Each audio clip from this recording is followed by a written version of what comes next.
nouvelle édition sur ESAE TV. Bonsoir, bienvenue. Tout de suite, les titres du journal. Les étudiants de l'École supérieure d'administration de journalisme et des métiers de l'audiovisuel ESAE ont une fois encore sacrifié à la tradition du vendredi culturel le vendredi dernier. Répartis dans plusieurs ateliers, ces étudiants ont une fois encore surpris en essayant de révéler leur talent. À suivre dans un instant. La matin est un vent, très chaud le jour, plus froid la nuit, très sec et plus souvent chargé de poussière. Dans cette édition, vous suivrez les impressions de quelques Béninois face à ce phénomène. Les champions en titre du Bénin, les Buffles FC, ont enchaîné une 4e victoire consécutive lors de la 6e journée du Ligue 1 de football du Bénin 2018-2019. Nous y reviendrons dans ce journal.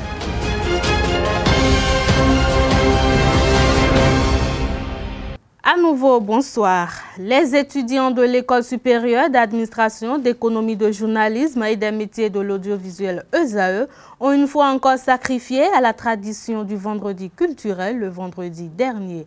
Répartis dans plusieurs ateliers, à savoir anglais, musique moderne, chorale, danse et génie en herbe, ces étudiants ont une fois encore surpris en essayant de relever leur talent. Au nombre de ces différentes activités culturelles, celle de la danse constitue la grosse attraction. Retour sur l'ambiance qui a prévalu ce vendredi 7 décembre 2018 au sein de l'école ESAE avec les danseurs de cette prestigieuse école.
Restons toujours dans la ferveur des activités culturelles du vendredi dernier à l'École supérieure d'administration, d'économie de journalisme et des métiers de l'audiovisuel ESAE. Outre l'atelier de danse, celui de la chorale a été très intéressant avec diverses compétitions. Le fondateur de cette prestigieuse école, Clément Adéchian, a accompagné les différents chants en étant pianiste.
La Cour constitutionnelle a rendu publique sa décision sur le dossier d'audit au Fonds national de microfinance FNM le 6 décembre 2018 dernier.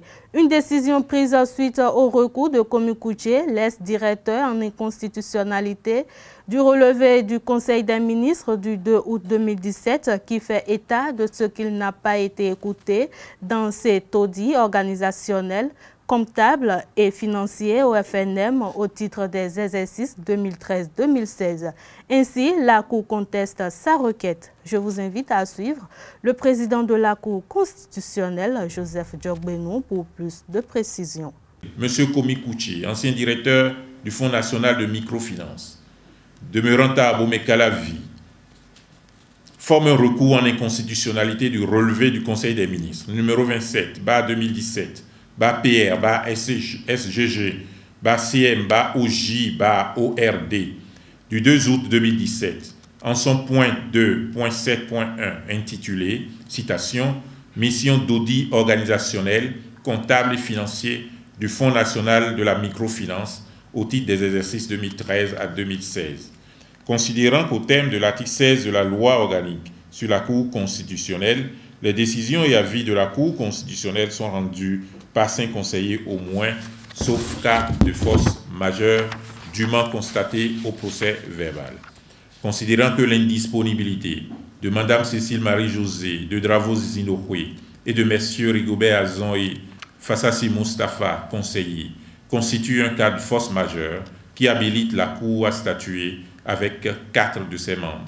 Considérant que le requérant expose que sur la demande du gouvernement, le Fonds national de microfinance a été soumis à un audit organisationnel, comptable et financier au titre des exercices 2013-2016, qu'alors qu'à aucun moment il n'a été écouté, le rapport établi fait état de nombreuses irrégularités de gestion, qualifiées d'actes de mauvaise gouvernance, dont il serait, en sa qualité de directeur général du Fonds national de microfinance, l'un des potentiels responsables ou complices. Qu'en outre, le Conseil des ministres se fondant sur les conclusions du dit rapport et sans non plus prendre la précaution de l'écouter, a instruit le ministre de la Justice et de la Législation, en collaboration avec le ministre des Finances, d'entreprendre des poursuites judiciaires contre lui. Qu'il affirme que la publication d'une telle décision du Conseil des ministres est de nature à lui porter de graves préjudices et estime qu'en agissant tel qu'il a fait, le Conseil des ministres a violé son droit à la défense et méconnu la Constitution. Qu'il sollicite dès lors la déclaration d'inconstitutionnalité du relevé du Conseil des ministres concerné. Considérant que le président de la République, par l'organe de son représentant, observe que le droit à la défense des personnes chargées de fonctions publiques mises en cause pour des faits liés au service public s'exerce soit dans le cadre d'une procédure judiciaire, soit d'une procédure administrative disciplinaire, que le Conseil des ministres n'est ni une instance disciplinaire, ni une instance judiciaire de jugement, que le fait pour le Conseil de satisfaire aux droits constitutionnels du citoyen à l'information sur la gestion des affaires publiques par la publication des conclusions d'un rapport qu'il apprécie ne saurait constituer une violation des droits de la défense, qu'il n'y a pas violation de la Constitution. Vu l'article 7.1.c de la Charte africaine des droits de l'homme et des peuples, considérant que M. Komi Kouché demande à la Cour de déclarer contraire à la Constitution le relevé du Conseil des ministres numéro 27, /2017, PR, SGG, du 2 août 2017, en son point 2.7.1 intitulé « Mission d'audit organisationnel, comptable et financier du Fonds national de microfinance au titre des exercices 2013 à 2016, au motif qu'il viole son droit à la défense. » Considérant que dans sa décision DCC 1886 du 18 septembre 2018, la Cour a dit et jugé qu'un rapport d'audit est un instrument technique par lequel une personne mandataire dont la compétence est avérée produit des renseignements ou généralement des informations à une autre personne mandant qui en fait la demande, qu'il appartient à l'autorité administrative ou judiciaire compétente qui entend en exploiter les conclusions pour prendre des décisions de veiller au respect des droits de la défense lorsque ces décisions sont susceptibles d'engager la responsabilité des personnes. Qu'en l'espèce, le fait pour le Conseil des ministres d'instruire le ministre en charge de la justice à l'effet d'entreprendre des poursuites judiciaires contre le requérant ne constitue pas en soi une décision qui engage, ni sur le plan administratif, ni sur le plan judiciaire, la responsabilité de l'intéressé, que dès lors, il ne peut valablement être soutenu à cette étape la violation du droit à la défense, qu'en conséquence, il y a lieu de dire qu'il n'y a pas violation de la Constitution. Décide, il n'y a pas violation de la Constitution. Le salon du bébé et le village des enfants organisé par Créa Image ouvrira ses portes à toutes les familles au jardin public de Fifadi, Parc Africaland, à partir du samedi 15 décembre prochain.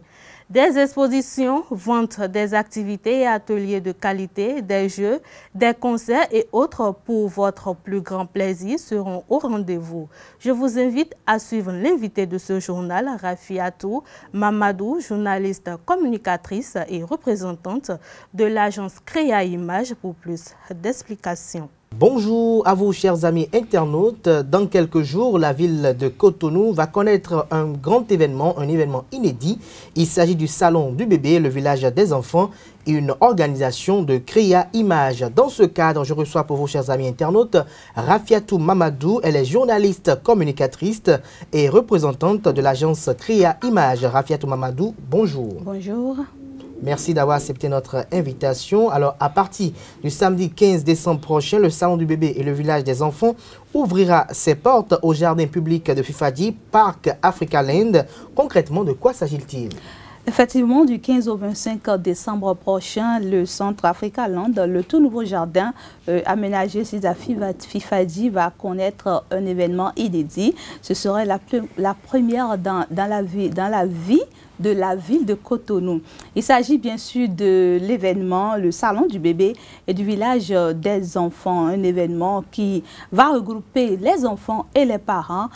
Créa Image est une agence de communication et d'événementiel. Donc en créant cette initiative, Créa Image veut s'intéresser plus aux enfants, s'intéresser également incontestablement à leurs parents en leur donnant des appuis et ce qu'il leur faut, n'est-ce pas, pour la suivi des enfants, pour l'éducation des enfants. C'est pour cela que nous avons fait appel aux acteurs qui interviennent dans le domaine de la famille, à savoir les nutritionnistes, les pédiatres, les gynécologues, les sages-femmes.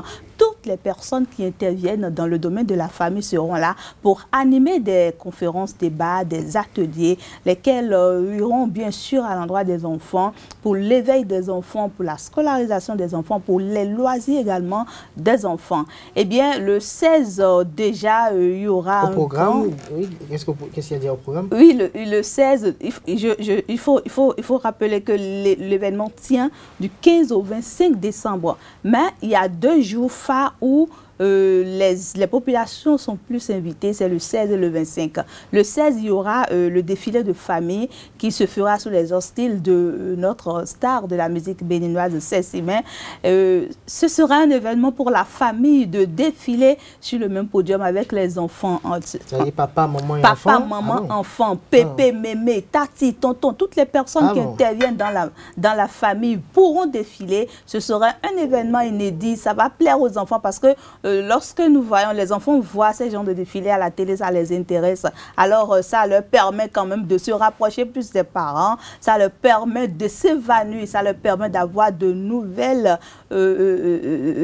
connaître une nouvelle atmosphère. Voilà, pourquoi pas.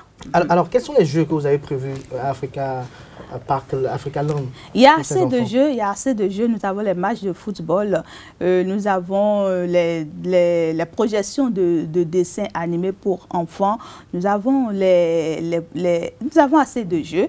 Maintenant, parlant de jeux de façon concrète, nous aurons le toboggan, nous aurons le cycle, nous aurons les matchs. Donc, à partir du 15 déjà, il y aura 4 écoles publiques qui vont se croiser pour qu'on fasse sortir le finaliste. Donc, le match va se dérouler le 15 et le défilé de famille que je viens tantôt d'énumérer. Maintenant, le 25 décembre, qui est le grand jour de Noël, la famille va vivre un instant inoubliable, un instant du jamais vu à Cotonou. Je demande simplement à nos chers enfants, à nos parents, de faire déplacer les enfants. L'entrée, elle est libre. Et gratuite. 500 francs, simplement. 500 francs CFA. 500, avec 500 francs, on fait plaisir aux enfants. Avant d'évoluer, dites-nous du 18 au 24, puisque vous avez dit que les parents sont massivement invités le 16 et le 25, mais du 18 au 24, qu'est-ce qui va se passer réellement? Il y aura des ateliers, de formation, il y aura des non, ce ne sera pas des journées mortes, il y aura des expositions ventes où nous proposons de bons articles à la population. Ce sera également un événement pour nos exposants de se faire des chiffres d'achat en cette période festive. Donc ce ne sera pas un événement vide. Ce ne serait pas un événement mort. Du 15 au 25, il y aura une grande vivacité dans l'animation. Il y aura assez de choses. Lorsque vous faites sur là-bas, vous n'allez pas vous fatiguer. Alors, en dehors des jeux que vous avez cités tout à l'heure, y a-t-il également d'autres attractions qui sont prévues pour faire plaisir aux enfants? Le match de football, le match de volleyball, le match de basketball sont les jeux qui accrochent le plus aux enfants. Donc, ce sont ces jeux-là que nous proposons. Et puis, à part ça, le défilé de famille. Mais quel est l'intérêt, alors, de ce salon du bébé et le village des enfants? L'intérêt de ce salon est de permettre à ces enfants-là d'avoir un bon souvenir de vacances. C'est vrai que nous savons que le Père Noël descend tous les 25 de chaque année. Mais cette fois-ci, en leur offrant cette fête, ça leur permettra d'avoir un beau souvenir. Ça leur permettra, n'est-ce pas, d'avoir un bon lien désormais avec leurs parents. Parce qu'aujourd'hui, on constate que les parents sont plus au dehors. Mais avec ce défilé que nous offrons aux enfants, ça leur permettra d'avoir un bon contact avec les enfants. Et puis avec les ateliers qui seront donnés, ils s'en tireront forcément. Quelque chose d'intéressant. Alors, nous sommes à la fin. Est-ce que vous avez des remerciements à formuler? Peut-être, si possible, laissez peut-être vos contacts. Pourquoi pas, je remercie la marraine de cet événement, Madame Melvina Iroko Bello, qui est la présidente de la Fondation Cléopâtre d'Afrique. Je remercie également les personnes qui soutiennent l'événement, les Koussonou, les Glaces Sandra, Dolé, Monsieur Emmanuel Koyi et Magloire Oké. Alors, pour vous qui attendez, qui voulez avoir plus de renseignements par rapport à cette manifestation qui se prépare pour le 15 au 25 décembre prochain, il vous suffit simplement de composer un seul numéro, c'est le 62 38 30 68, 62 38 30 68. Je vous demande d'offrir de bons instants de fête à vos chers enfants. Merci à vous, Rafiatou Mamadou. Je pense que je vais faire un tour également avec mes enfants. Ça fera plaisir, ça fera plaisir. Nous attendons tout le monde.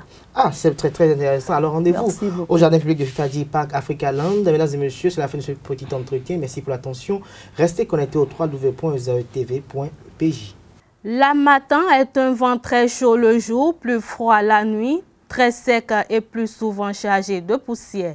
Généralement attendu au mois de décembre, la matin depuis ces dernières années ne présente plus cette densité qu'on lui reconnaît. La fraîcheur ressentie ces derniers jours par la population béninoise a en effet annoncé le début de ce phénomène. Suivons les réactions de quelques citoyens béninois face à ce phénomène. Ils sont au micro de Marcel Fandji.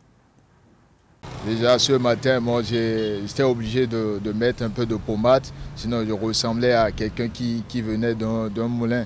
Mais on peut dire qu'à Cotonou, nous on est plus à l'aise par rapport à ceux qui sont au nord. J'ai un frère, la dernière fois, c'était avant-hier, quand il m'appelait, il était obligé de rester à la maison parce que vraiment la matin, il avait des plaies au niveau des lèvres et autres. Ça veut dire que là-bas, ça va fort. Dans mes habitudes, rien n'a changé. Par contre, moi, je viens du Nord, donc j'ai l'habitude d'avoir de l'air frais vraiment qui me font les doigts, les lèvres et les pieds. Donc, je suis ici, c'est le paradis pour moi, quoi. Normalement, la matin ne se présente pas ici. Ça doit être fort, des vents secs. Mais cette année, on trouve qu'il y a même plus de chaleur, je ne sais pas. Présentement, moi, je ne sens encore rien. Je ne sais pas si c'est parce que j'ai fait beaucoup le nord. Parce que la matin du nord, pour ceux qui y sont habitués, c'est plus rigueux. Mais ici, à Cotonou, franchement, c'est de la caresse pour le moment pour moi. D'ailleurs, par définition, vous savez, on dit que la matin, c'est un vent qui souffle, n'est-ce pas, du Sahara vers l'océan ici. Donc c'est plus rigoureux là-bas qu'ici à Cotonou. Parce que déjà à Parakou, quand on dit Malanville, si vous y allez présentement, c'est insupportable, c'est terrible. Mais à Cotonou, on ne sent rien. celui qui a vécu beaucoup au nord vient à Cotonou en cette période-ci, ne sent pratiquement rien du tout. Au nord, vous ne pouvez pas rire n'importe comment. Tout ça là, c'est sous contrôle. Même le matin à l'école, déjà, vous voyez les élèves à la récréation se réunir autour d'un feu pour, n'est-ce pas, se protéger un peu du froid. Alors qu'à Cotonou, vous voyez, les gens sont même presque à torse nu, se promènent. Vous voyez, la matin qu'on a l'habitude de voir dans la région et tout, c'est beaucoup plus intense que ça. C'est-à-dire que, bon, c'est que quand tu sors, tu ressens ça. Même quand tu passes la pommade, tu vois que vraiment, bon, tout est sexy, quoi. Mais maintenant, bon, c'est un peu plus... Bon, c'est un harmattan léger, je peux dire. Vous savez, l'harmattan, d'ailleurs, c'est un vent sec qui souffle du Sahara vers l'océan Atlantique. Donc, je sais que depuis le mois de novembre, déjà à Wassapenko, les gens commençaient à sentir l'harmattan. Et petit à petit, ça descend progressivement vers l'océan Atlantique. Et puis en décembre, en décembre maintenant, nous on sent ça à Cotonou. L'harmattan du Nord ne peut être que sec, plus rugueux que l'harmattan de Cotonou, parce qu'à Cotonou, on est beaucoup plus proche de la mer, de l'océan Atlantique. FIFA, parce que nous étions en faillite façon. La différence, c'est que l'harmattan vient brusquement. On ne comprend pas, on n'arrive pas à le prévoir, etc. C'est un peu ce qui dérange aujourd'hui. Pour prendre des précautions, il faudrait qu'on puisse définir et qu'on soit conscient de la période où l'harmattan doit arriver. Mais aujourd'hui, avec les changements climatiques, ça vient brusquement et ça te surprend, tu te réveilles un matin. La deuxième édition du tournoi Ripopo des femmes a eu lieu le samedi dernier à l'Unafrica de Cotonou. Comme l'année dernière, les volleyeuses du Bénin se sont retrouvées le temps d'une compétition pour dire stop aux violences faites aux femmes et aux filles. Une campagne qui entre dans le cadre des 16 jours d'activisme contre la violence fondée sur le genre organisée chaque année du 25 novembre au 10 décembre. Suivez plutôt. Acte aux violences faites aux femmes et aux filles. Samedi 8 décembre 2018. Pour la seconde année consécutive, les volleyeuses du Bénin se mobilisent contre les violences faites aux femmes. Réunies à l'Unafrica de Cotonou autour du tournoi Ripopo des femmes, elles sensibilisent notamment leurs pairs sur les 16 jours d'activisme contre la violence fondée sur le sexe qui se déroule chaque année du 25 novembre au 10 décembre. Initiée par Hermione Ligan, cette journée de campagne se décline en plusieurs actions. Tout au long de cette journée, il y a ABMS qui est avec nous pour pouvoir partager une communication avec les volleyeurs, les volleyeuses, pour pouvoir leur dire on peut avoir une relation saine, on peut avoir une relation sans pouvoir lever la main sur son partenaire, on peut avoir une relation sans pouvoir violenter son partenaire avant d'avoir un rapport sexuel avec celui-ci ou celle-là. Donc c'est également un moyen pour nous pour communiquer sur les violences au sein des couples, au sein des relations. Et nous, les volleyeuses, on s'est dit, mais pourquoi ne pas oranger le monde? Parce que le thème de cette année, c'est oranger le monde, écoutez-moi aussi. Pour faire entendre leur voix, les joueuses de l'amicale des anciennes volleyeuses du Bénin et leurs jeunes sœurs encore en activité de Vessos Volleyball Club, Énergie Volleyball Club, Alada Volleyball Club pratiquent leur discipline de prédilection. Elles s'informent mieux également sur le phénomène grâce aux partenaires Amnesty International Bénin, l'Association béninoise de marketing social ABMS et le réseau entrepreneurial des femmes africaines REFA Bénin. Oui, c'est un oui, c'est un non. Nous les femmes, généralement, les jeunes filles, même quand on veut, on fait non, je ne veux pas, non. Tu vois, le non. Et ce qui fait que la plupart des jeunes hommes ont l'impression que tout ce que nous disons comme non, c'est oui. Que c'est un oui déguisé. Oui. Donc, il faudrait qu'on apprenne à dire non. Notre nom doit être un non. Notre oui doit être un non. L'un de nos objectifs, c'est la protection contre toute forme de violence faite aux femmes et aux filles. Et donc, logiquement, en tant que réseau de femmes, nous soutenons l'action et les 5 jours d'activisme, le REFA Bénin soutient toute forme de violence faite aux femmes, nous sommes contre. Alors, elle scande halte à toute forme de violence faite aux femmes. Juste dire à ceux qui nous écoutent qu'il est temps d'arrêter les violences que nous exerçons tant sur les filles, les mariages précoces. On peut voir aussi les harcèlements, on peut voir tout comportement inhumain, cruel et dégradant que l'on arrive à exercer sur une fille ou sur une femme. Ce n'est pas bien. La femme est la mère de la nation. Et si vous la violentez, si vous la brutalisez, comment voudrez-vous qu'elle éduque ceux-là par lesquels elle donne vie pour pouvoir les amener à être quelqu'un demain pour la nation. Donc arrêtez de violenter la femme, soutenez-la dans tout ce qu'elle fait et la nation aura encore de meilleurs avenirs. Et lorsque la femme est épanouie, elle se libère.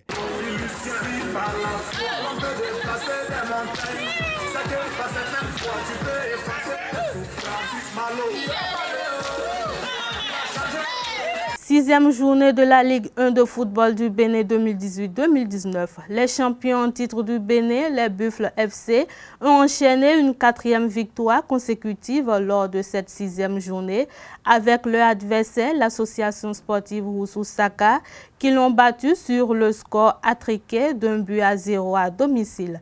Grâce à cette victoire, les protégés de Laurent Yansounou conservent leur première place au classement avec 14 points. En ouverture de cette journée, Énergie de la SBE a battu l'USS Craqué 2-0 au stade René-Pleven de Cotonou. Suivez les réactions d'après le match.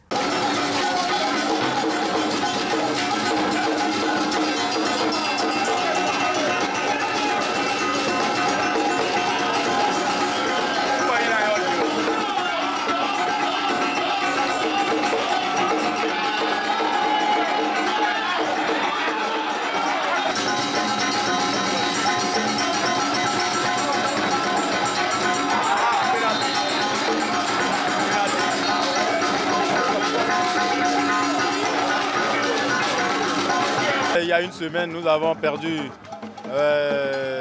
à Porte-Novo et je crois que nous avons tiré le son de notre défaite là-bas puisque ce soir c'était comme objectif pour nous de prendre les 3 points puisque le week-end prochain nous sommes au repos et vu notre position dans le classement, il fallait ces 3 points quand même pour mieux se positionner.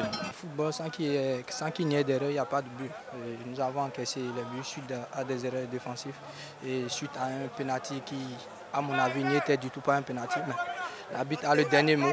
Donc c'est lui le maître du terrain. Il a décidé qu'il y a penalty. Donc on a encaissé les 2 buts suite à des erreurs défensives que nous allons essayer de corriger à l'avenir. Nous sommes à notre 5e match, c'est la 6e journée, c'est vrai, mais nous sommes à notre 5e match. Et puis c'est notre première défaite et c'est difficile à digérer. Et bon, c'est le football. Et on a 36 journées à jouer, on vient de finir la 6e et ça reste encore 30 journées. Donc on a encore du pain sur la planche et rien n'est encore fait. La prochaine journée, ce sera un match serré et d'ailleurs chaque match du championnat sera un match serré parce que toutes les équipes sont déjà entrées en compétition. Donc chaque équipe à chaque match essaie de corriger ce qui n'a pas marché au match précédent. Donc c'est ce que nous allons aussi essayer de faire dans la semaine avant de recevoir Esaïe et Béké 2 fois de suite à la maison. Donc nous allons essayer de corriger les déchets de ce soir pour pouvoir engranger les 6 points par la grâce de Dieu qu'on a à la maison.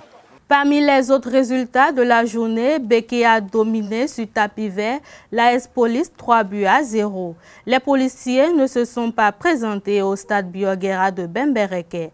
Ayema a gagné l'association sportive de la Vallée Omnisport 2-0 à Misrété. La jeunesse sportive de Pobé a pris le dessus sur l'UPI ONM 2-1. Soleil FC a étrié Dynamo d'Abomey 3-0. Avranco Omnisport et Aspa se sont séparés dos à dos sur le score nul de 0 but partout. Fin de ce journal, merci de nous avoir suivis. Restez toujours connectés sur les www.ezaetv.bg.